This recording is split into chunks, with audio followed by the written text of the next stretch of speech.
How does a regular flight turn into a disaster, instantly transforming a peaceful residential neighborhood into the chaotic scene of destruction? On the 22nd of May, 2020, amid a series of abnormalities starting from the approach to the airport to the unexplainable decisions of the crew, Pakistan International Airlines Airbus A320 tore through the residential area just shy of Karachi Airport, decimating 98 lives and raising questions about aviation safety. Join us as we delve deep into this horrific accident in search of answers and lessons from the tragedy to aim for improvements in the future flight safety. A pilot's version of a horror story, leaving us with a question: have we done enough to ensure safety in our quest for the skies? The state-owned Pakistan International Airlines, or PIA, has been part of the global face of Pakistan since the 1950s, bringing countless travelers to and from the world's fifth most populous country for well over 70 years.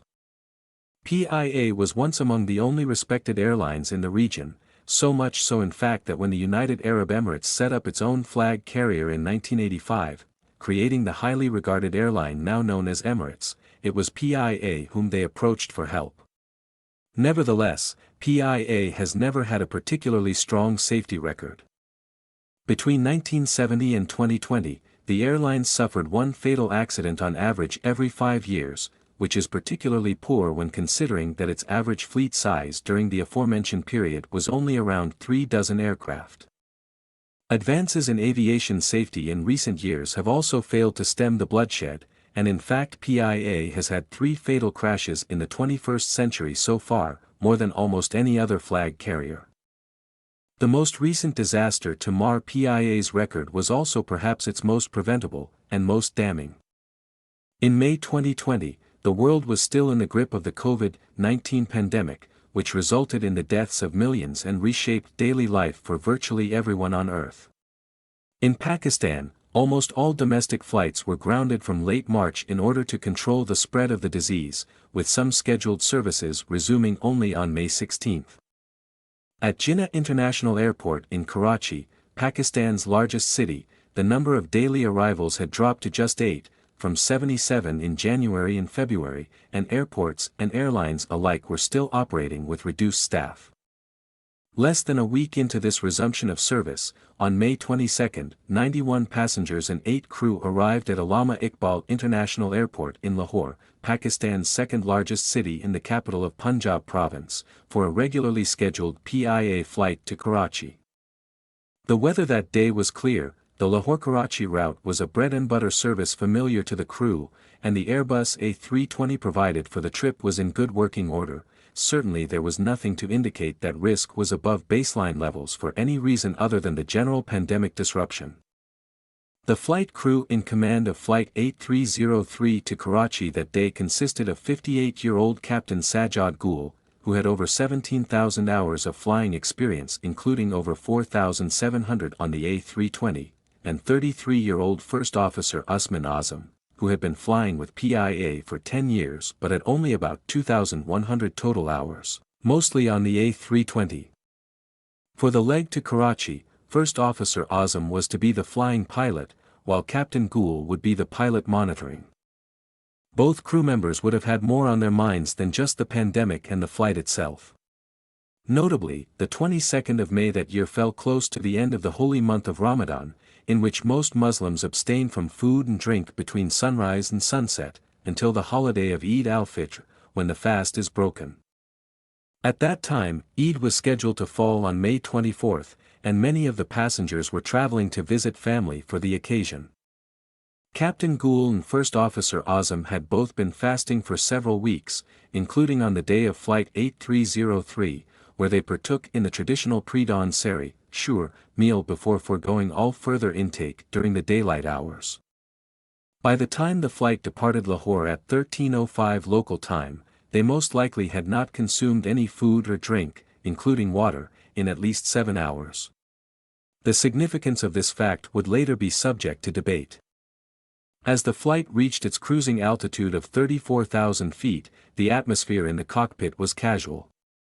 The pilots were engaged in a lengthy and animated discussion of the COVID-19 pandemic, the big topic of the day, to be sure, which continued for some time, interrupted only by radio calls and other routine events.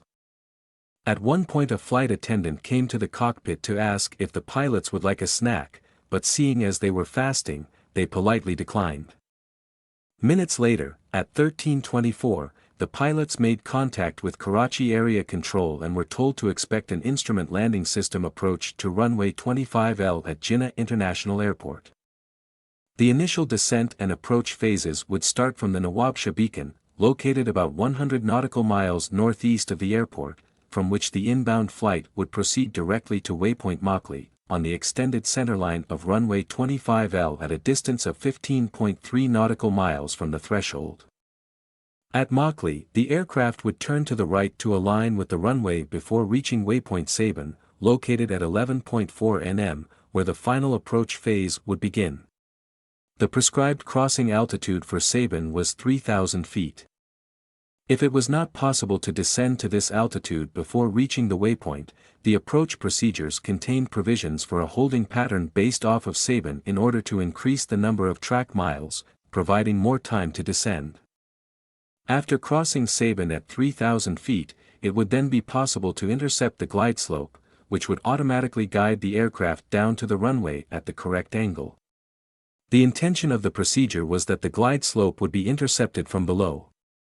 Having been told to expect this approach, the pilots had already programmed it into their Flight Management System, or FMS.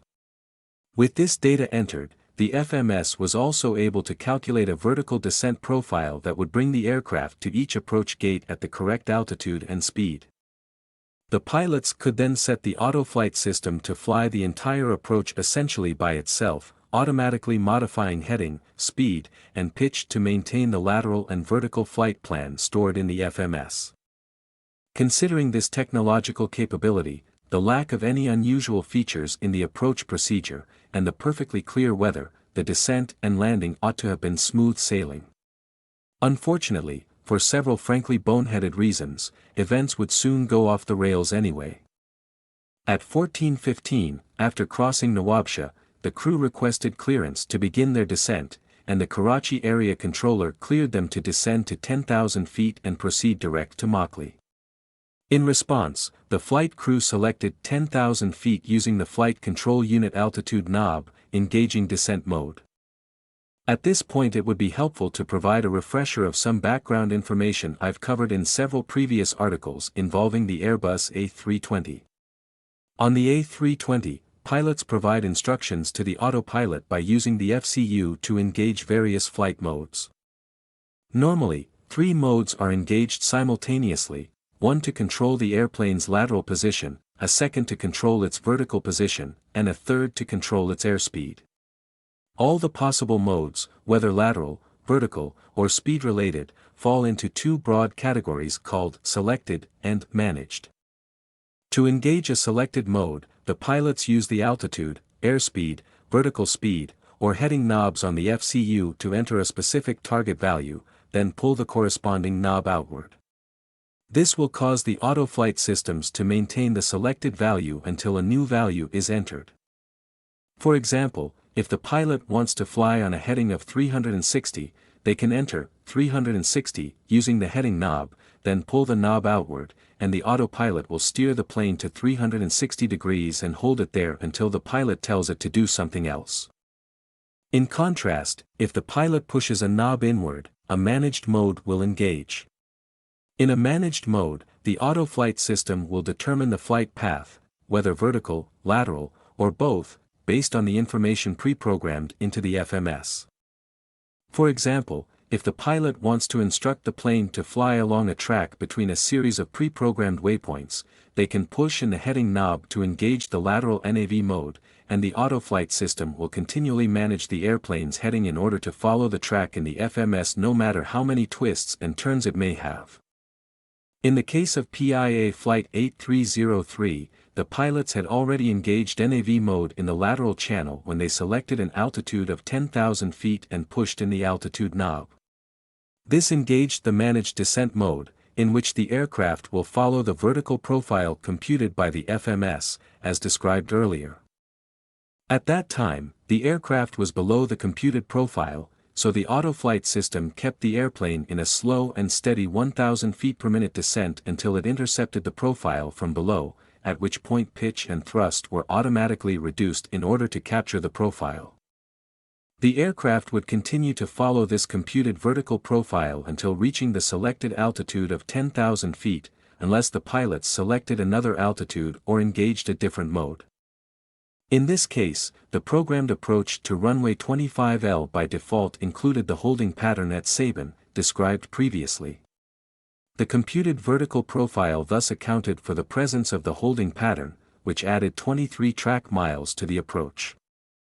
This extra distance provided considerably more time in which to descend to 3,000 feet, meaning that a slower rate of descent could be used prior to reaching Sabin. The presence of the holding pattern was indicated on the pilot's navigation displays by a white curved arrow at Sabin, and the word "hold" in the text description of the flight plan on the multifunction control and display unit. However, the crew of Flight 8303 didn't intend to actually carry out the holding pattern, probably because there were no constraints that would prevent them from descending early enough and fast enough to reach Sabin at 3,000 feet on the first pass. In that case, the crew should have used the multifunction control and display unit to delete the holding pattern from the flight plan, which would cause the FMS to recalculate the descent profile. However, this was not done, nor was the discrepancy detected, because the pilots never broke off their off-topic conversation in order to conduct an approach briefing, which would have included a cross-check of the FMS flight plan. Unaware of the developing problem, the flight crew accepted an ATC clearance to 5,000 feet at 1418, still proceeding toward Mockley. Moments later, Karachi Area Control instructed the flight to contact Karachi approach on a frequency of 125.5, which was not acknowledged by the crew. In the cockpit, the pilots were still engaged in non-pertinent conversations, as a result of which Captain Gould mistuned his radio to 126.5 instead of 125.5, apparently without noticing. Karachi Area Control tried 3 times to call the flight to confirm the handover without success, at which point the controller instructed another PIA flight to try calling Flight 8303. This flight called twice but also failed to make contact. A 6th call was made by Karachi approach on 125.5, which was also not acknowledged. Only when Karachi approach called on the emergency guard frequency of 121.5, which should be tuned in one radio at all times, did they get any response. Contact was finally re-established on the correct frequency at 1425, nearly 2.5 minutes after it was lost. This incident would have no direct impact on the events that followed, but it was nevertheless illustrative of the direction in which things were going. With two-way communications re-established, Karachi approach cleared Flight 8303 down to 3,000 feet, the target altitude for Sabin. At that time, the aircraft was still at over 15,000 feet, approaching Mockley. Shortly before reaching Mockley, the crew armed the localizer and glide slope modes in order to prepare to intercept the instrument landing system.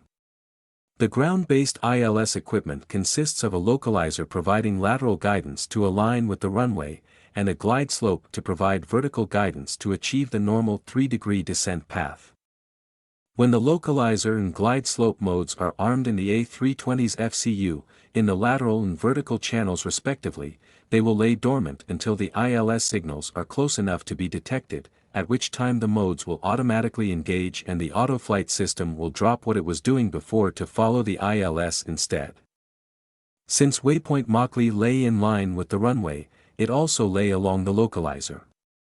Therefore, when the aircraft approached Mockley with the localizer mode armed, it would pick up the localizer signal, and the lateral mode would change from NAV to LOC in order to follow the localizer instead of the FMS flight plan. This would result in the cancellation of the programmed holding pattern at Sabin. However, the flight had been descending according to a vertical profile that included the holding pattern, so if LOC mode was allowed to engage before the holding pattern was completed, then the plane would align with the runway at a higher altitude than intended. The fact that the flight crew armed the localizer mode before completing the holding pattern proved that they didn't intend to fly the holding pattern and likely didn't know it was in the flight plan. As a result of the above, when Flight 8303 was just short of Mach-ly, the LOC mode automatically engaged, overriding NAV mode, and the autopilot steered the plane to align with the localizer. However, descent mode was still engaged in the vertical channel, so the airplane continued to follow the computed vertical profile in the FMS, which included the holding pattern. Seconds later, Flight 8303 crossed the Mach-ly waypoint at 9,363 feet, with only 4 nautical miles remaining to Sabin, where they were supposed to be at 3,000 feet. Losing so much altitude in such a short distance was impossible. Recognizing that Flight 8303 was improperly positioned for the approach, the Karachi controller called and asked, Pakistan 8303, confirm track mile comfortable for descent. Captain Gould, who was working the radios, immediately replied, affirm. There was no evidence that he was yet aware of the developing problem. Seconds after his radio call, however, Gould apparently thought to check the FMS, causing him to suddenly realize that something was wrong. What has happened? He exclaimed. Stop, stop, oh no. Take out the hold, take out the hold, take out the hold, take out the hold. First Officer Azam immediately deleted the holding pattern from the flight plan, but this had no effect because the autopilot was now following the localizer, not the flight plan track. Hold taken out, he said. Should we report this happening? No, said Captain Gould. This could be due to hold. Tell Karachi approach that, we're established on localizer.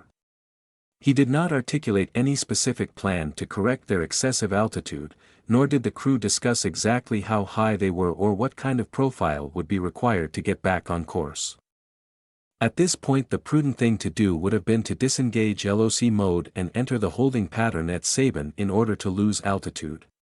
But someone on the flight deck apparently thought he had a better idea, because at 14:30 and 44 seconds, one of the pilots changed the vertical mode in the FCU to open descent. Open descent is a selected mode in which the autoflight system maintains a selected airspeed by pitching the nose up or down while engine power remains at idle. The plane will descend at whatever vertical rate results from this configuration. This allows for potentially very steep rates of descent, and for that reason the use of open descent mode on final approach is prohibited. In fact, several A320 accidents in the early 1990s were attributed to improper use of open descent mode while close to the ground. Although open descent would potentially allow a descent rate steep enough to get Flight 8303 back on profile, it goes without saying that the decision to use it in this case was both inappropriate and dangerous. Immediately after selecting open descent mode, the flight crew extended the speed brakes to increase drag, then entered a target airspeed of 255 knots, 10 knots faster than their present speed and above the 250 knot speed limit below 10,000 feet imposed by most countries. Since the thrust levers were pinned at idle in open descent mode, the autopilot tried to accelerate to the selected airspeed by pitching the nose down, resulting in a rapid descent, which was presumably the pilot's intention. At this point they were at about 9,200 feet and the glide slope was 4,500 feet below them, with only 14.1 nautical miles remaining to the runway threshold. Meanwhile, observing Flight 8303 on radar, the Karachi Tower controller, who was responsible for all takeoffs and landings, called the Karachi approach controller and said, "Sir, it's too high." "Yes," the approach controller replied, "it is too high and I am observing it and will give orbit." At that moment, Flight 8303 crossed the Sabin waypoint at 7,800 feet, now 4,800 feet too high.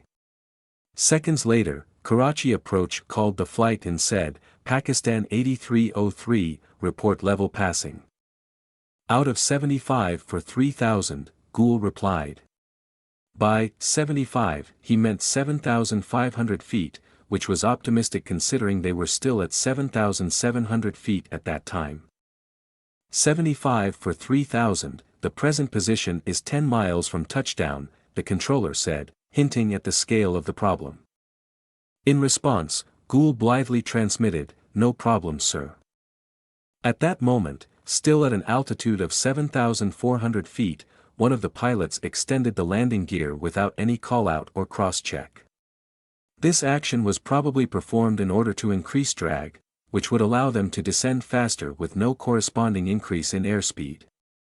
As a result, the descent rate surpassed 2,900 feet per minute and continued to increase rapidly. Maintaining speed with this additional drag caused the autopilot to pitch the nose down even more, reaching 7.4 degrees nose down within 30 seconds. Moments later, at 14:31 and 41 seconds, the controller radioed the aircraft and said, "Sir, orbit is available if you want," indicating his belief that Flight 8303 should enter a holding pattern. Speaking to First Officer Azam, Captain Gould said, "Say it's okay." It's unclear why he didn't make this call himself, since radio calls are the responsibility of the monitoring pilot. After 6 seconds, Azam picked up the radio and uttered a line that ought to go down in history for all the wrong reasons. "Negative, sir, we are comfortable," he said. "We can make it, inshallah." Now descending through 5,000 feet, with a descent rate greater than 4,000 feet per minute and increasing, Captain Gould's mind still appeared to be elsewhere. Hold was stuck. "This was automatically built in, I forgot," he said, discussing previous events instead of the rapidly developing situation in front of him. After a few seconds' pause, he added to Azam, "He will be surprised by what we have done," referring to the air traffic controller. The controller would end up being very surprised indeed, but probably not in the way Gould intended. At that moment, Karachi approach called and said, "Pakistan 8303, disregard, turn left heading 180. This was probably intended as an order to begin a holding pattern, but the use of the word disregard made the message ambiguous. "Sir, we are comfortable now, and we are out of 3,500 for 3,000, established ILS 25L, Flight 8303 replied. Their actual altitude at that time was 3,900 feet, not 3,500. This time the controller decided to cut the proverbial bullshit. "Negative, turn left heading 180, he ordered. Incredibly, the crew ignored this direct instruction. "Sir, we are established on ILS 25L, Flight 8303 repeated, making no attempt to change course. In the cockpit, the crew reduced the target airspeed to 225 knots, presumably in an attempt to slow down enough to extend the flaps and slats. These high-lift devices increase both lift and drag, enabling flight at lower speeds while also assisting the crew in getting the plane down as fast as possible.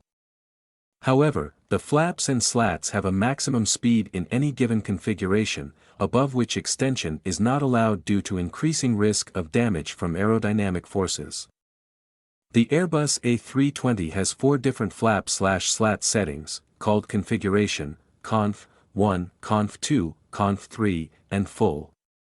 The maximum speed for Conf 1 is 230 knots, which is likely why the crew selected 225 knots in the FCU. However, the actual speed of the airplane at the time the crew selected Conf 1 was 242 knots, which resulted in an immediate overspeed warning, consisting of a continuous repetitive chime, red master warning light, and red warning message on the electronic centralized aircraft monitoring (ECAM) display. Neither pilot acknowledged the warnings. Then, only 1 second later, the situation escalated further when the autopilot automatically disconnected due to excessive nose-down pitch. In order to maintain a selected airspeed in excess of 200 knots with the landing gear, speed brakes, and flaps extended and the thrust levers at idle, the autopilot was continuously applying more and more nose-down pitch to keep the plane in the dive and prevent it from decelerating too rapidly. Shortly after the flaps were extended, the pitch angle reached an astonishing 13.7 degrees nose down, which is the maximum that the autopilot can command. Such an attitude should never be reached in normal flight, and in fact an unintentional pitch down greater than 10 degrees is considered an in-flight upset. The A320's programming logic assumes that if the autopilot has to command a nose-down pitch of 13.7 degrees or more, then something is likely wrong with it, and an automatic disengagement occurs. Uncommanded disconnection of the autopilot will normally result in a cavalry charge alarm, red master warning light, and A/P disconnect warning message on the ECAM. In this case, however, the overspeed warning was already sounding and the master warning light was already illuminated. In order to prevent oversaturation of the cockpit oral environment, the A320 has a built-in hierarchy of alarms organized by relative priority, in which overspeed outranks autopilot disconnect. Therefore, the cavalry charge alarm was suppressed in favor of the overspeed warning, and the main indications that the autopilot had disconnected were the ECAM message and a change of autoflight status indication on both pilots' primary flight displays. Neither pilot immediately acknowledged the disconnection, and for a considerable period thereafter it was unclear whether anybody was flying the airplane. Almost simultaneously with the activation of the overspeed warning and the disconnection of the autopilot, Karachi Approach called the flight and said, "Sir, you are 5 miles from touchdown, still passing 3,500.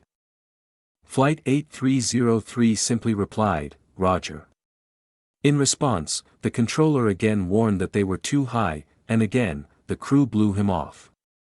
Moments later, at an altitude of 2,230 feet, the descent rate reached an unbelievable 7,400 feet per minute as the plane continued to plunge toward the ground with its engines at idle and almost all the high drag devices extended.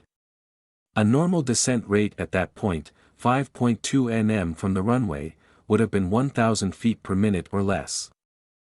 A vertical speed of 7,400 feet per minute is essentially unheard of outside of emergency descents following cabin depressurization. As the descent rate peaked, the situation escalated still further as the Ground Proximity Warning System, GPWS, burst to life, calling out, "Sink rate. Pull up. Pull up." In response, First Officer Azam pulled his side stick about 2/3 of the way back, commanding the plane to pitch up. The airplane reacted quickly as the pitch attitude reached 0 degrees within seconds, while the descent rate reduced to only 2,000 feet per minute. However, their airspeed continued to increase to a maximum of 261 knots, 31 knots over the speed limit for Conf 1, and the unceasing chime of the overspeed warning continued to fill the cockpit. Meanwhile, as Azam pulled back on his stick, someone retracted the speed brakes and the landing gear, without any kind of call-out or cross-check.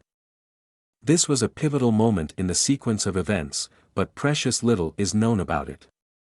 Since neither pilot made any mention of the landing gear at this stage, it can't even be said with complete certainty who was responsible, let alone what they were thinking.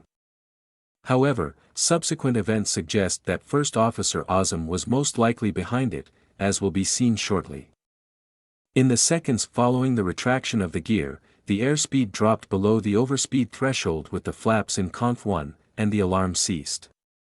In response, one of the pilots, probably Captain Gould, extended the flaps further, to Conf 2 and then Conf 3.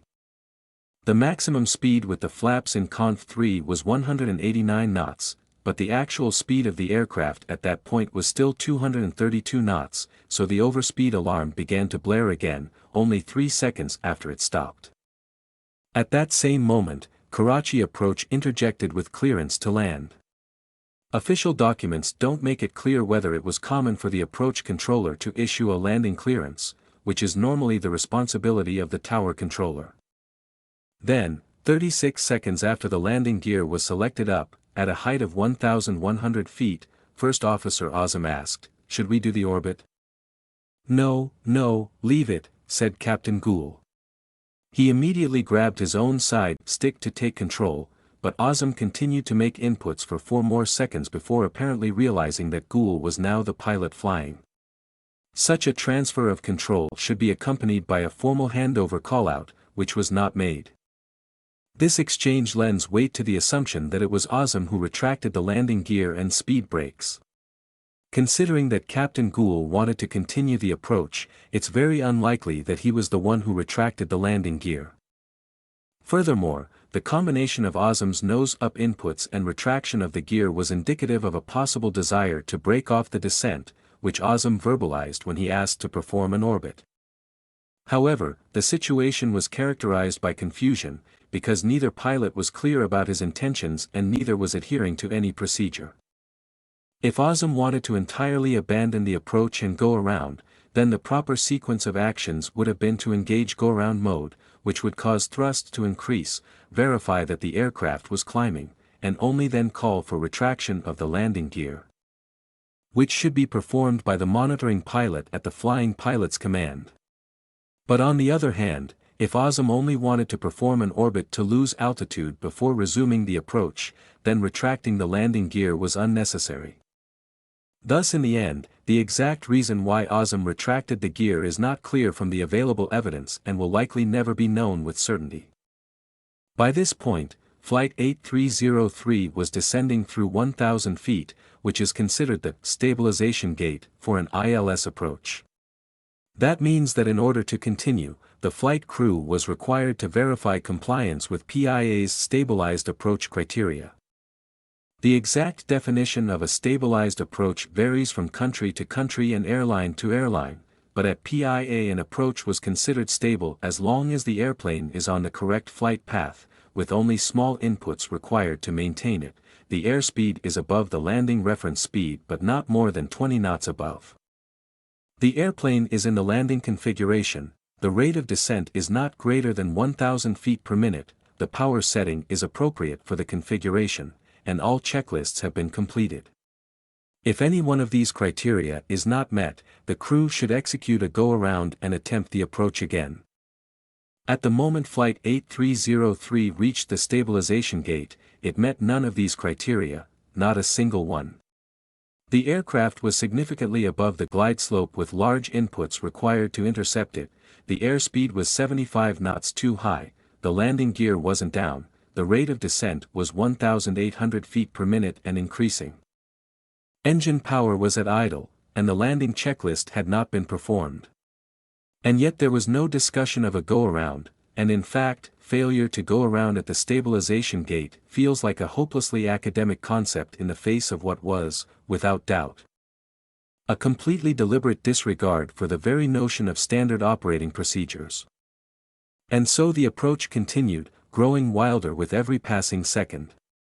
Having apparently grown sick of the continuous overspeed chime, Captain Gould now said, "Cancel it," prompting First Officer Azam to silence the warning using the "emergency cancel" button, which is the only way to cancel the continuous repetitive chime. Since the chime indicates an unsafe condition requiring immediate action, it should not normally be cancelled without rectifying the underlying problem, and in fact the "emergency cancel" button is only intended for use in the event of a false alarm. However, 3 seconds later, at a height of 750 feet, and only 1.5 nm from the runway, the plane drew close enough to the ground to trigger the "landing gear not down" warning, which is accompanied by a continuous repetitive chime, red master warning light, a red warning message on the ECAM, and the appearance of a red arrow next to the landing gear lever. Consequently, the continuous repetitive chime immediately started back up again, but the crew made no comment. It's possible that they believed the chime was again triggered by the still ongoing overspeed condition, but the ECM message and the red arrow would have told them that this was not the case. The improper configuration also should have been caught by First Officer Azam, considering that he was the one who had put the gear up less than a minute earlier, but for whatever reason he said nothing. Captain Gould, for his part, seemed to be on another planet entirely. Then, 1 second after that, the sound of the chime was joined by the blare of the ground proximity warning system as it repeatedly exclaimed, "Sink rate. Too low, terrain. Pull up." These dire warnings were again ignored by the flight crew. One side effect of the plane's extreme flight path was that it remained within the GPWS terrain warning envelope until below 30 feet above the ground, at which point the GPWS is inhibited. The ground proximity warning system is capable of generating a "too low" gear warning if the landing gear is not extended while near the ground, but this warning has a lower priority than "too low" terrain and "pull up," which indicate that the plane is about to crash. As a result, the "too low" gear warning, which would have otherwise sounded, was never heard. Given their propensity for ignoring dire alarms, It's not clear whether one more alarm would have stirred the crew to action, but the possibility can't be excluded. At 14:34, Flight 8303 streaked over the threshold of runway 25L, still descending, with a projected touchdown point somewhere close to halfway down the runway. Their airspeed was around 200 knots, at least 75 knots above the landing reference speed, and the gear was, needless to say, still not down. Even excluding this last point, of which he was unaware, it's unclear why Captain Gould thought he could land from this position, but for whatever reason he tried. In fact, Gould was so eager to land that he attempted to engage both thrust reversers while the airplane was still 7 feet above the ground. The A320, being a sane aircraft, did not allow him to do this, neither thrust reverser deployed, and the disagreement between the positions of the reverser handles and the actual reversers triggered several more warning messages on the ECAM, which were ignored. Moments later, at 14:34 and 28 seconds, Flight 8303 finally touched down 4,500 feet into the 11,150 feet, 3,400 meters runway, with the landing gear retracted. The first parts of the aircraft to touch the ground were the undersides of its low-slung engines, which began to slide along the asphalt, throwing up twin showers of sparks. The plane bounced slightly back into the air at least 3 and possibly 4 times, barely slowing down, even as Captain Gould instinctively hammered on the brakes that were still stowed in the wheel wells along with the rest of the landing gear. Outside, the bottoms of both engines were being subjected to a powerful abrasive force that was rapidly chewing through critical components of the accessory gearboxes, stripping material away like a 3D printer operating in reverse, deconstructing the engines layer by layer. First Officer Azam immediately realized something was wrong, and without announcing any kind of control handover he began pulling back on his side stick to bring the plane off the runway again, even as Captain Gould pushed the nose down in an effort to keep the plane on the ground. Gould again attempted to apply max reverse thrust, and the engines responded by decelerating toward idle, but neither reverser was able to deploy. Instead, the two right engine fire warnings suddenly sounded, accompanied by yet another continuous repetitive chime, ECA message, and red master warning light. Neither crew member mentioned the warning, which ceased after 7 to 10 seconds, but after 14 seconds on the ground First Officer Azam did finally exclaim, "Take off, sir, take off." 2 seconds after that, at a speed of 160 knots, Captain Gould advanced both thrust levers to takeoff/go-around, toga, power, and the one, left, engine responded by spinning up normally, but the right engine's power level continued to fall. Nevertheless, after slewing slightly to the right, the badly damaged airplane lifted off again at 14 hours 34 minutes and 46 seconds, after sliding across the ground on its engines for no less than 18 seconds. In the control tower, the astonished tower controller watched as Flight 8303 slid, spewing sparks, for nearly a kilometer before somehow lurching back into the air. Almost immediately, he called the approach controller, who didn't have a direct view of the runway, to report what he had seen. He did not put the gears down, going up after touching, he said. "Where is he now?" the approach controller asked. "Now over the threshold, stop way," said the tower. "What do you mean, going up?" the incredulous approach controller replied. In the background, one of the pilots could be heard transmitting, "Pakistan 8303, going around." On board the aircraft, the situation was fluid and critical. The left engine was propelling the airplane upward into a steady climb, but the right engine remained at idle thrust because damage to accessory components had caused a loss of power to the engine control unit. As a result of which the command for toga power could not be transmitted to the engine until backup power automatically kicked in. The damage had also knocked out the two engine-powered AC generator, which together with the corresponding one generator supplies the airplane's electrical system. The system automatically reconfigured to run all equipment off the one generator alone, but given that the one engine had suffered similar damage, its days were also numbered. As Flight 8303 climbed through 59 feet, the GPWS became active again, and briefly issued a too low gear warning. In response, one of the pilots rapidly selected the gear lever down then up, apparently in a moment of confusion about where the gear was positioned. However, neither pilot made any comment about the landing gear at this stage. By the time the flight reached 442 feet, the two-engine control unit was back online, and miraculously, the right engine finally spooled up to toga power as had been commanded almost 25 seconds earlier. However, a much bigger problem was now developing, which was that the prolonged slide across the runway had worn several gaping holes in various oil lines in both engines. By 14:35 and 15 seconds, the left engine oil quantity had fallen by 75% and the right engine oil quantity by 67% as oil poured out through the breaches. Without lubricating oil, tightly fitted rotating components would contact each other and seize up within minutes. Possibly as a result of this process, both engines recorded elevated vibration levels before the engine vibration parameters became invalid due to possible sensor damage. Furthermore, at 14 hours 35 minutes and 33 seconds, a one-engine low oil pressure warning was received, accompanied, once again, by a continuous repetitive chime and master warning. This time, the crew appeared to notice as someone cancelled the warnings within 5 seconds, at which time the two-engine low oil pressure warning also triggered, setting off the continuous chime yet again.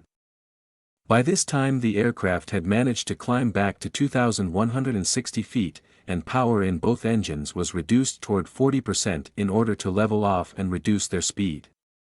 Having momentarily stabilized the situation, the crew transmitted, "Request heading for Pakistan 8303, we would like to come again for ILS 25L. Roger, turn left heading 110, climb 3000, the approach controller replied. At the same time, the approach controller remained on the phone with the tower controller, trying to get a better sense of the situation. What happened, he asked. He had not put the landing gears down, said the tower. I have declared full-scale emergency. For the time being, approach started to say. He touched and there was fire, belly landing type, then went up, the tower continued. Okay, said approach. I was telling him to discontinue. Ask him whether gears were down or not, the tower said. I saw those were not down. Okay, said the approach controller. But he never did ask the crew about the gear-up landing. Meanwhile, Flight 8303, climbing to 3,000 feet as cleared, managed to reach only 2,670 feet before the left engine began to lose power, slowly spooling down from the commanded power setting. Most likely, the engine had seized due to the lack of lubricating oil. But, incredibly, the words that came out of First Officer Azam's mouth were, "Thrust lever number 2 idle, move number 2 idle." In response, the crew reduced power on the right engine to idle, even though this engine was working and it was the left engine that had failed. In fairness, the right engine had earlier generated a fire warning and failed to respond to the command for toga thrust, but these indications were no longer present. Seconds later, rotation of the left engine slowed below the threshold required to power its AC generator.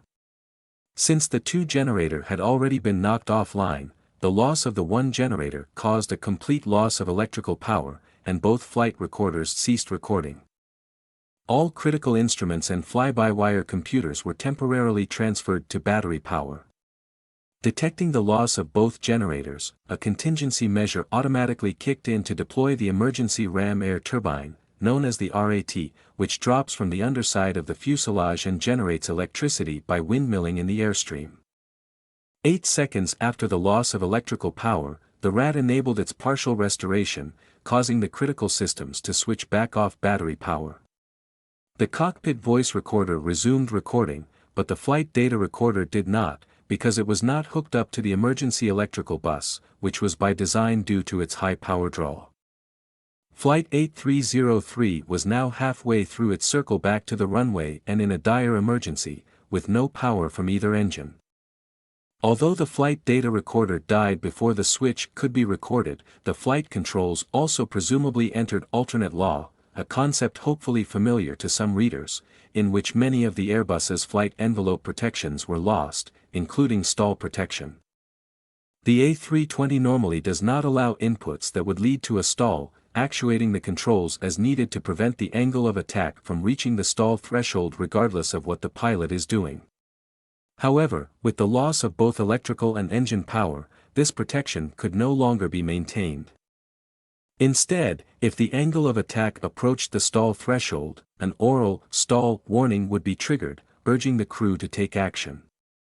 As the aircraft tried to maintain 3,000 feet with no forward thrust, its speed dropped precipitously, and the angle of attack began to rise toward the stall point, at which the plane would no longer be able to hold itself in the air.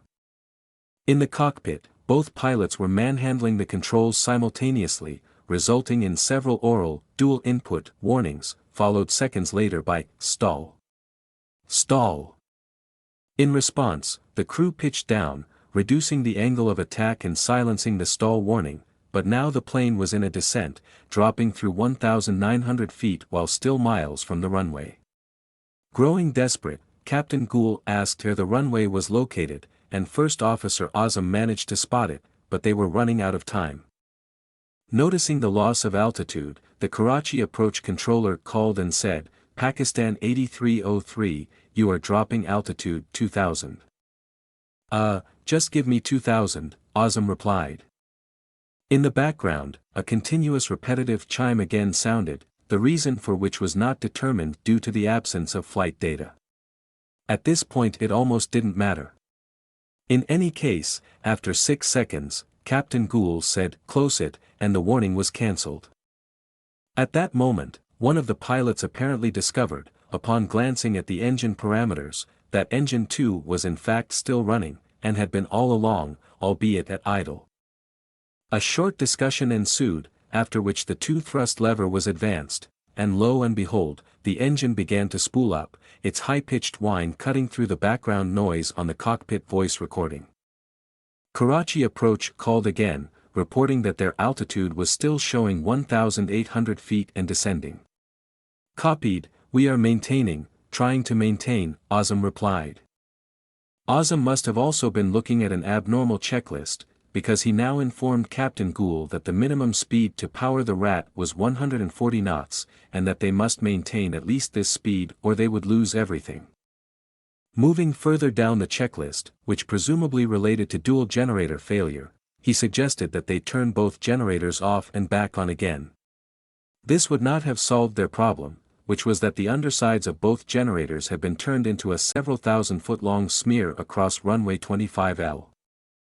At that moment Captain Gould suddenly realized their earlier mistake. "You had selected 2 to idle, whereas engine 1 was gone," he said. "Yes," said Azam, who had plainly already realized this. Seconds later, however, their luck ran out. A series of bangs were suddenly heard as the 2 engine began to break down, presumably also due to the lack of lubricating oil. Captain Gould asked what the noises were, to which First Officer Azam said, "Reduce the speed." The banging sounds were most likely associated with a compressor stall or surge, which occurs when airflow through the engine is disrupted and air momentarily shoots forward from the highly pressurized combustion chamber. The correct response is to reduce power until the surging stops, which is what Azam was suggesting. Power in engine 2 was subsequently reduced to 65%, and the banging ceased. Nevertheless, the engine was on its last legs, and 30 seconds later it began to spool down, just like the left engine had. Now without power and with no hope of regaining any, the plane began to descend and decelerate more rapidly than before. Intermittent stall warnings were heard as they flirted with the edge of disaster. Recognizing the alerts, First Officer Azam urged Captain Gould to increase their speed to prevent the stall, but Gould simply replied, "How would I increase speed?" With no engine power, the only way to increase speed was to pitch down. If they didn't pitch down, their speed would steadily drop and the angle of attack would steadily increase until they stalled and fell from the sky. Looking for any sort of plan B, Azam asked, "Do we have Faisal Base?" referring to a nearby military airfield, but it was already behind them. Flight 8303 began to turn left for an early base leg to line up with runway 25L, without clearance from air traffic control. "You appear to be turning left," the approach controller said, observing the deviation. "We will be proceeding direct, sir, we have lost engines," Azam replied. They were now at 1,500 feet and falling fast. "Confirm you are carrying out belly landing," the controller asked. "Negative, sir," said Azam. In response to the query, Gul asked whether the landing gear was extended, a question he maybe should have asked several minutes earlier. Azam confirmed that the gear was up, then selected it down. The rumble of the gear extension was heard on the CVR. "Cabin crew to be seated," Gul said. Picking up the public address microphone, Azam said, "Cabin crew to your station for landing." They were at 700 feet, 2/3 of the way through the base turn, with the runway in sight, but their airspeed was still dropping. Seconds later, stall warnings again began to blare. But this time, they were coming in low over densely populated suburbs of Karachi, and if they pitched down they would strike buildings. Instead, Captain Gul simply shouted, "Mayday, Mayday, Mayday," and Azam keyed his microphone and broadcast the same to air traffic control. This would be the last anyone heard from Flight 8303. With the warning blaring continuously, the plane began to stall, descending ever faster toward the city below, its nose pitched high in the air in a desperate but futile attempt to maintain altitude. The approach controller could be heard in the background advising that both runways were available for landing, but the crew did not reply. "Don't take flaps, don't take flaps," Gul exclaimed, continuing his left turn, coming almost into line with the runway, but it was too late. At 14:40 and 18 seconds, Pakistan International Airlines Flight 8303 began to strike rooftops along a dead-end street in Karachi's Model Colony neighborhood, just 1,400 meters short of the threshold of runway 25L, and only one block from open terrain. Proceeding down the street, the wings sheared the roofs off several buildings, throwing masonry in every direction, before the left wing plowed into the side of a third-floor apartment, triggering a massive explosion. The entire plane pivoted to the left, crashed to the street level, and plowed into numerous cars and buildings, sending burning debris careening through the narrow chasm formed by the tightly packed houses. Within just 100 meters, the remains of the airplane came to an abrupt stop, piling into the terminus of the dead-end street, up against the back wall of a school. By the time the plane came to a halt, the narrow street was choked with wreckage, smoke, and flames, strewn with the battered remains of cars and piles of toppled masonry. Witnesses rushed from nearby buildings to look for survivors, but most were beaten back by the intensity of the fire. Nevertheless, by some miracle, not everyone aboard the A320 was killed in the violent crash.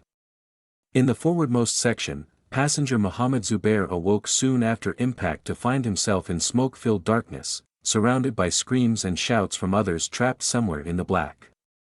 In a stroke of good fortune, he managed to spot a patch of light and hauled himself toward it, then jumped 3 meters down to the street through bursts of fire before being helped to safety. Simultaneously, another passenger, Zafar Masood, the president of the Bank of Punjab, one of Pakistan's largest financial institutions, was pulled to safety by bystanders with only moderate injuries, escaping from business class seat 1C. Masood later stated that his seat was ripped from plane, slid across a third-floor rooftop, then fell onto a parked car as he was still strapped inside it. Only later would he learn that he and Zubair were the only survivors.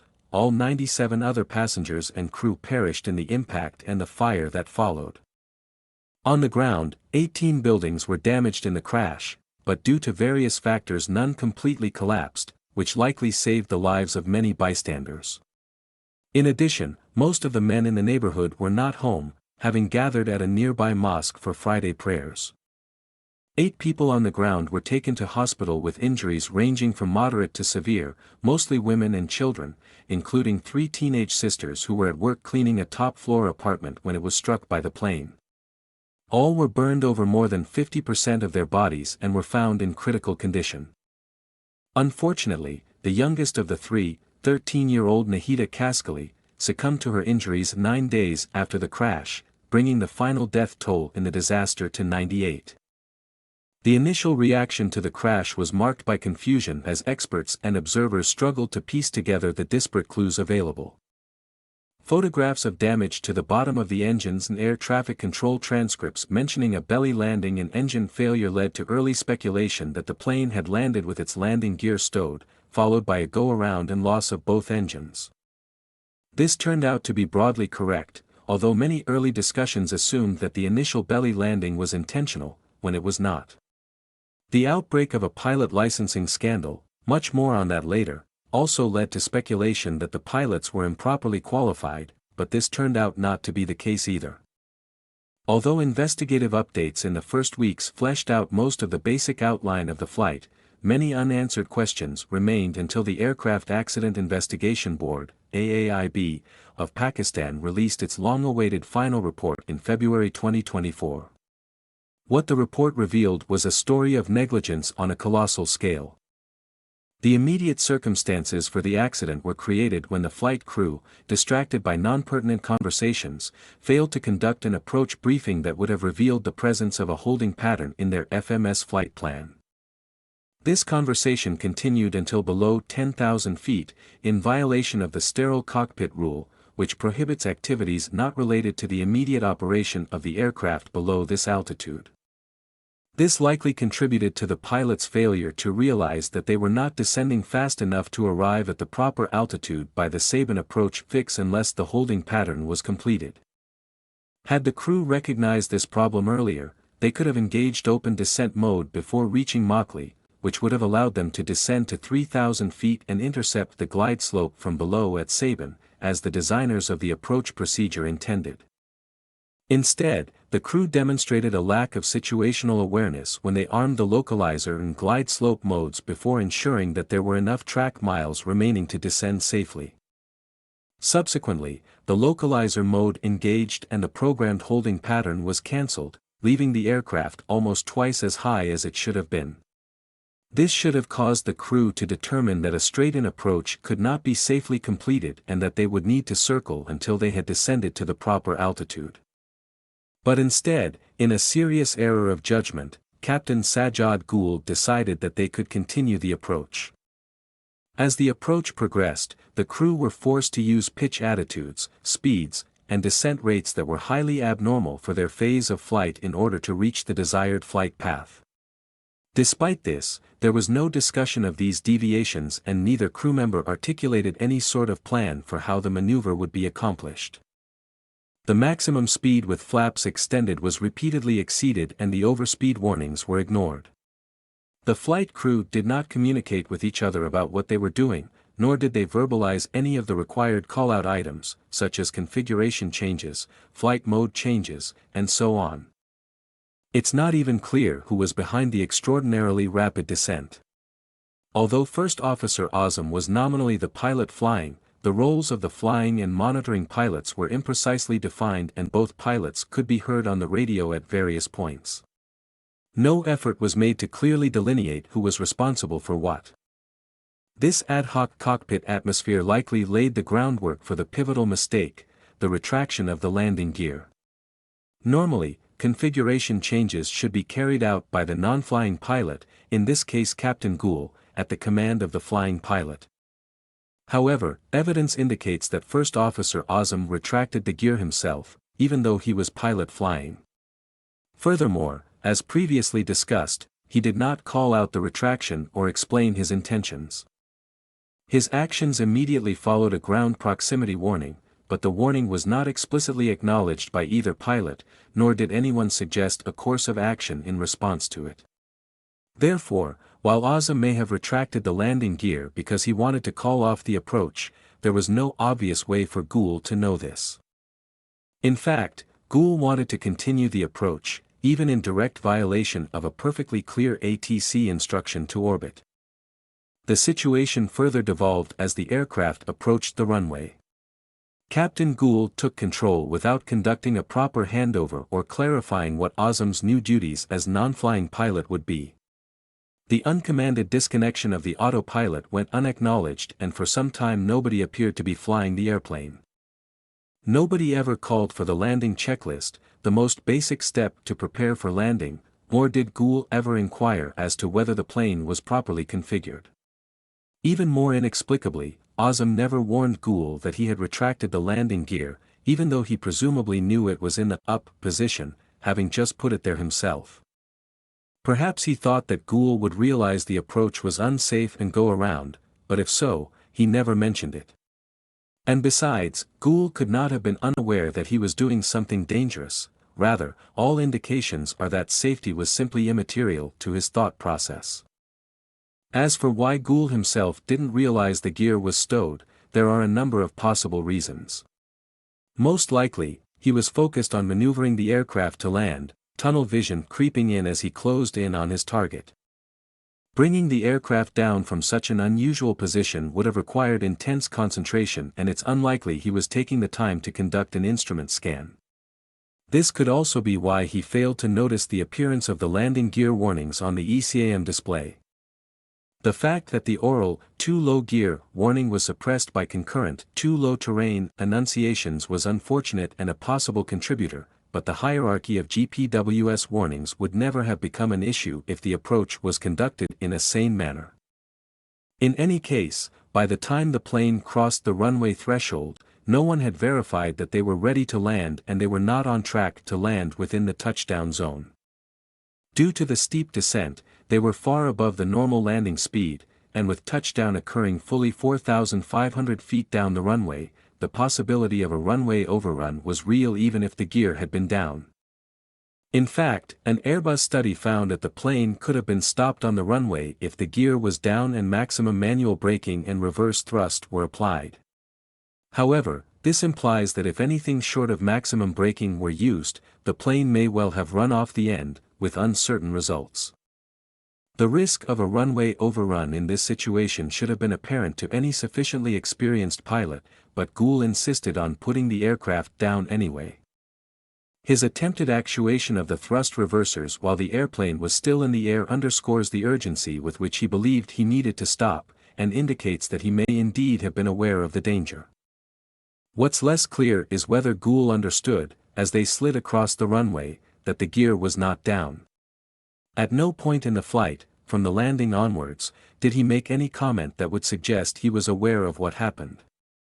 In fact, as the plane was sliding, he attempted to apply the wheel brakes as he would during a normal landing, and he only released them when the plane lifted back off the runway. First Officer Azam, on the other hand, was aware that something was wrong almost immediately, since the flight data recorder captured him pulling his side stick back in order to climb almost from the moment of touchdown. However, he never explained his concerns to Gould, merely shouting, "Take off," instead. The decision to take off after sliding across the runway for 18 seconds was ill-advised and may have sealed their fate. Standard operating procedures prohibit going around after reverse thrust is selected, which had already occurred, even though the reversers didn't deploy. Furthermore, it's plainly unwise to take off with an active engine fire warning. On the other hand, however, some basic napkin math suggests that they may have been doomed as soon as they touched down, regardless of whether they committed to the belly landing or not. The final report states that when Azam called for the go-around after 14 seconds on the ground, they had only decelerated from 195 knots to 160 knots, which was still well above the normal touchdown speed. By that time they had been sliding for around 3,200 feet, with some part of the airplane in contact with the ground over two-thirds of that distance. All things considered, this deceleration was rather paltry, because as it turns out, sliding is not as efficient as braking. Furthermore, the spoilers did not automatically deploy, and could not deploy, because there was no weight on the wheels. Normally, the A320's spoilers deploy automatically on touchdown in order to spoil the lift from the wings and force the weight of the airplane down onto the landing gear, increasing the effectiveness of the brakes. But with the gear stowed, the spoilers couldn't deploy, and with such a high airspeed, the wings would have continued to generate lift, causing the airplane to skim across the runway surface rather than fully settling onto the engines. By the time Flight 8303 lifted back off the ground, only 2,500 feet remained until the end of the 11,150-foot runway, plus a 1,000-foot paved overrun area. Having decelerated only 35 knots in the first 3,200 feet, it seems unlikely that they could have lost the other 160 knots in the remaining 3,500 feet with no means of braking available. The airplane most likely would have continued beyond the end of the paved surface. If it remained in motion for more than 600 feet after that, it would have struck a 4-lane road, followed 100 feet beyond that by a large irrigation canal. Possible outcomes after that point are purely speculative, but probably bad. Due to the complex nature of the damage incurred during the belly landing, investigators were unable to determine whether the plane could have landed safely after the go-around. Although the pilots undoubtedly made the situation worse by reducing power to the wrong engine after the loss of thrust in one, the importance of this error to the outcome was uncertain. In theory, if the right engine had not been left at idle power for a full minute after the failure of the left engine, then they might have had enough thrust to clear the model colony neighborhood and reach the runway. But on the other hand, there was no guarantee that increasing power on the right engine earlier wouldn't have caused it to fail earlier as well, resulting in the same outcome. One interesting question not discussed in the final report was whether the crew could have anticipated that they would not reach the runway, forcing them to select a landing site that would have mitigated the consequences of the crash. One can't help but notice that the actual crash site in Model Colony was barely a stone's throw from relatively open terrain to the right of the flight path, including a wide boulevard and a field. Had the pilots straightened out a few seconds earlier instead of attempting to complete the base turn to the runway, the plane might have impacted in this field instead of striking buildings. But we will never know for sure whether such an opportunity existed. And even if it did, the situation faced by the crew was so overwhelming that the impact point was probably quite far down their list of immediate considerations. Another question that has been raised since the accident was whether the controllers could have done more to prevent the disaster. Most notably, the approach controller chose not to double down after the crew ignored his instructions to orbit, and in fact he issued a landing clearance shortly afterward. The accident report contained no commentary about the appropriateness of the decision, but an air traffic controller who I asked for comment came to the conclusion that it was ultimately a judgment call. If the crew seemed insistent that they could land, and there was no conflicting traffic, most controllers would hesitate to overrule them. Oddly, the official accident report focused more on the approach controller's failure to inform the crew that they had landed with the gear retracted. The AAIB went so far as to list this omission as a contributing factor to the accident. However, while it was true that the approach controller promised to pass on the tower's observation, and that he never actually did so, this promise wasn't made until after the plane was already back in the air. There's no evidence that the crew would have done, or even could have done, anything differently with this information at that point in the flight.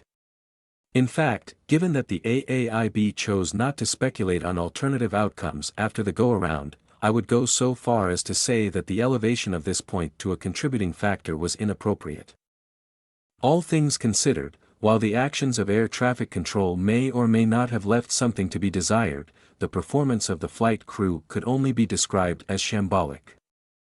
They made almost none of their required callouts, performed no checklists, ignored standard procedures, intentionally disregarded ATC instructions, triggered and ignored almost every possible top-level warning, and generally operated the airplane in a reckless and unsafe manner, without regard for human life.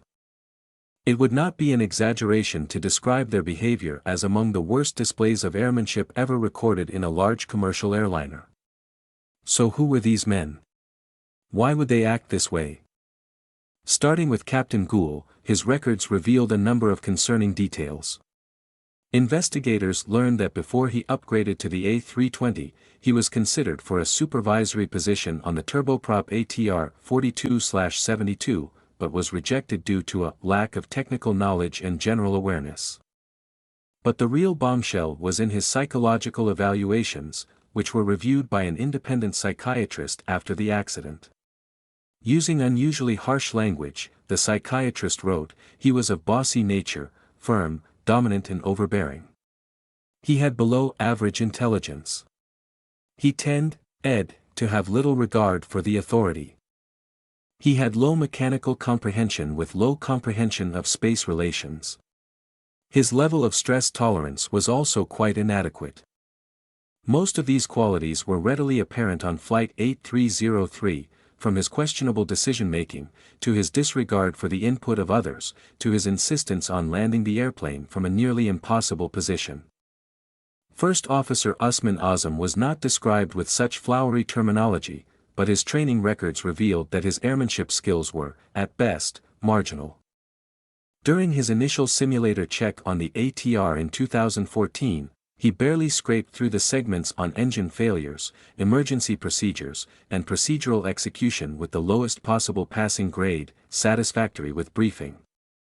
In practice this means that his performance was somewhat less than satisfactory, but the instructor was confident enough to sign off after discussing the mistakes with the trainee. A large number of items graded satisfactory with briefing can be a sign that a pilot is struggling and needs additional training. But Azam clearly didn't get any, because on his initial line check months later, the number of items graded satisfactory with briefing had increased to 5. This resulted in his placement under observation by a Pakistan Civil Aviation Authority inspector, whose findings delayed his promotion to first officer on the A320. Considering the above, the pairing of an overconfident captain with a struggling first officer probably didn't improve the cockpit dynamic. But it was far from an explanation for how the flight went so badly awry. One tempting answer was that the crew's behavior could have been the result of alcohol intoxication. In Pakistan, breathalyzer tests are mandatory for pilots before every flight, but neither Ghul nor Azam was tested before Flight 8303, in breach of regulations. But when investigators received the crew's toxicology test results, they showed conclusively that neither pilot had ingested alcohol or drugs before the crash, and the possibility was ruled out. Instead, investigators raised an intriguing and novel question: could the crew's abstention from food and drink in observance of Ramadan have induced similar impairment? In order to find out, investigators conducted 2 studies, one to measure the performance of dehydrated pilots against a control group, and a second study measuring the performance of pilots with low blood sugar due to fasting, against pilots impaired by alcohol, pilots affected by excessive noise, and a control group. The results of the studies showed, first of all, that dehydration resulted in a significant increase in the number of flight performance deviations, and second, that the impact of low blood sugar on flight performance was greater than that of excessive noise and comparable with alcohol intoxication. These findings were perhaps not surprising to anyone who has ever tried to operate heavy machinery while hungry, but this was to my knowledge the first time an air accident investigation body had studied the effects of fasting on pilot performance in connection with an aircraft accident. The results largely affirm the validity of existing rules surrounding pilot nutrition. In the European Union, for example, airlines are required to define the time frames in which a regular meal should be consumed in order not to alter the human needs for nutrition without affecting the crew members' body rhythms. Pakistani regulations lacked this level of specificity, but PIA did have a rule on the books stating that flight crews shall have regular meals on duty. Notably, while this rule technically prohibited any form of fasting, it did not specifically mention what pilots should do during the month of Ramadan. As a result, many pilots appeared to believe that observance of Ramadan was permitted. In the end, the AAIB determined that no scientific basis yet existed that would allow them to say with reasonable confidence that dehydration and low blood sugar caused the pilots to act in the way that they did. For that reason, while they did recommend reforms in this area, they stopped short of concluding that the flight crew crashed the plane because they were hangry. All of this having been said, merely acknowledging the pilot's personal failings and physiological pressures is neither an answer or the end of the story. No pilot stoops to such levels simply because they were hungry, or because they woke up on the wrong side of the bed. On the contrary, such disregard for the rules of the air is allowed to arise only under conditions of severe institutional and cultural rot. The AAIB attempted to address this issue with an in-depth look at PIA's quality assurance, or rather lack thereof. The way airlines normally catch reckless behavior by flight crews is through a system known in many countries as Flight Operations Quality Assurance, or FOQA. A FOQA program is designed to retrieve data from as many flights as possible in order to review it for exceedances in specified parameters that could indicate undesirable patterns of behavior among company flight crews, such as steep approaches or long landings. Problem areas can then be identified and training refocused. Although PIA had a FOQA-type program on paper, investigators found that less than 5% of all flights were actually being analyzed, resulting in a sample size too small to be useful. Of the 289 flights flown by Captain Gould in the year before the crash, they found that only 6 had been subject to analysis, even though the data from every flight was available. When the AAIB reviewed this data, they discovered numerous indicators of high speed, high glide path angle, high rate of descent, long flare distance, and GPWS warnings, all the same indicators that were present on Flight 8303. In fact, Gould frequently flew unstable approaches, and not once did he ever initiate a go-around. It should probably come as no surprise that Flight 8303 was not the first time Gould had attempted such a reckless approach, but the fact that PIA failed to detect his pattern of behavior is disappointing. The absence of enforcement and feedback is one factor that can contribute to a company culture that tolerates reckless behavior. But it's far from the only one, and to understand the whole picture, we need to go beyond the AAIB accident report, starting with one of the most well-known aspects of the Flight 8303 disaster, the pilot licensing scandal. If you started reading this article to learn more about the scandal, then congratulations for sticking it out through page after page of me not mentioning it. Your gratification will arrive shortly. To summarize, in 2018, investigators studying a non-fatal accident in Pakistan noticed that the recorded date of the pilot's licensing exam was on a public holiday when no exams were held. In attempting to figure out where this pilot got his clearly fraudulent license, the inquiry allegedly fell down a rabbit hole leading to the discovery that as many as 1/3 of Pakistani pilots held potentially suspicious licenses. Media reports about this inquiry emerged shortly after the PIA crash, garnering worldwide attention. However, the details of this inquiry have never publicly emerged, and various officials have given wildly differing accounts of its findings. Most reports agree that the inquiry discovered a widespread practice of pilot candidates paying others to take the exams in their place, a problem sadly not restricted to flight academies. As for the raw numbers, one early report claimed that out of 860 active airline pilots in Pakistan, 260 were under suspicion for various reasons, including 150 at PIA, mostly due to cheating on exams. Later reports reduced this number significantly, and more recent sources suggest that only 48 pilots actually had their licenses suspended and that only 7 PIA pilots ultimately lost their jobs. Another source says that 28 pilots were suspected of having entirely faked their purported university degrees, but yet another source put this number at only 4. The Minister of Aviation was also on record claiming that 34 pilots did not sit for any of their 8 exams, but this number appears nowhere else. In the end, all we can really say is that some number of Pakistani pilots probably cheated on their licensing exams, but no officials have managed to clarify the matter beyond that. In the absence of such verifiable information, many casual observers gained the mistaken impression that some Pakistani pilots' licenses were not only fraudulently obtained, but outright fake, in that they had not been trained to fly passenger aircraft. Needless to say, this was not actually the case.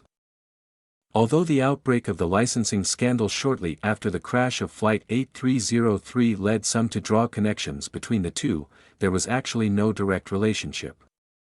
The AAIB found that both of the accident pilots obtained their licenses legitimately and completed all training courses and exams.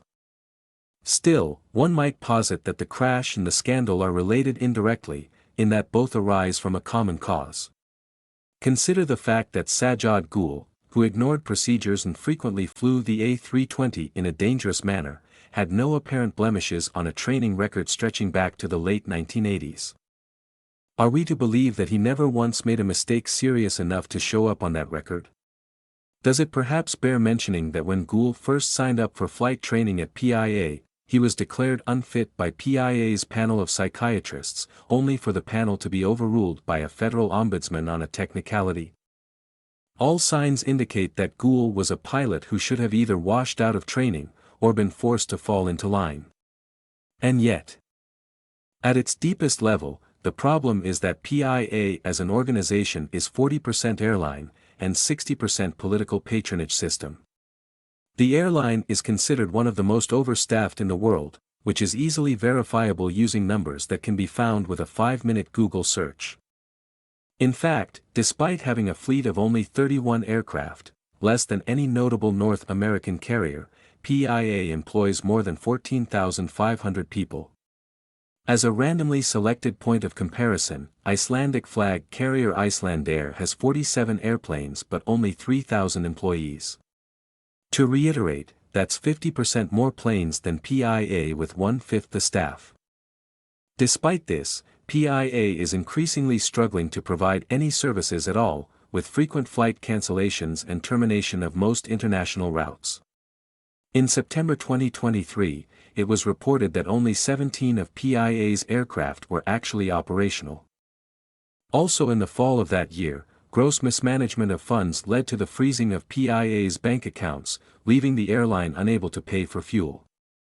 This crisis exists in part because PIA is run by a clique of powerful former military officers who hand out positions at the state-run airline to friends and patrons, while smoothing their passage through any checks and balances that may technically exist. It's not clear what all these extra employees actually do, certainly they aren't analyzing flight recorder data. But what is clear is that PIA is being used as a ladder for opportunistic individuals to pay their way into Pakistan's political power structure, and flight safety is secondary. This cynical and transactional culture provides the perfect breeding ground for unscrupulous individuals who cheat on exams and ignore safety regulations with near impunity. As a result of PIA's quality assurance problems and the pilot licensing scandal, the European Aviation Safety Agency suspended PIA's right to fly to Europe for 6 months, beginning in June 2020. The United States followed suit weeks later. These suspensions were later extended indefinitely due to insufficient progress, and as of this writing they're still in place.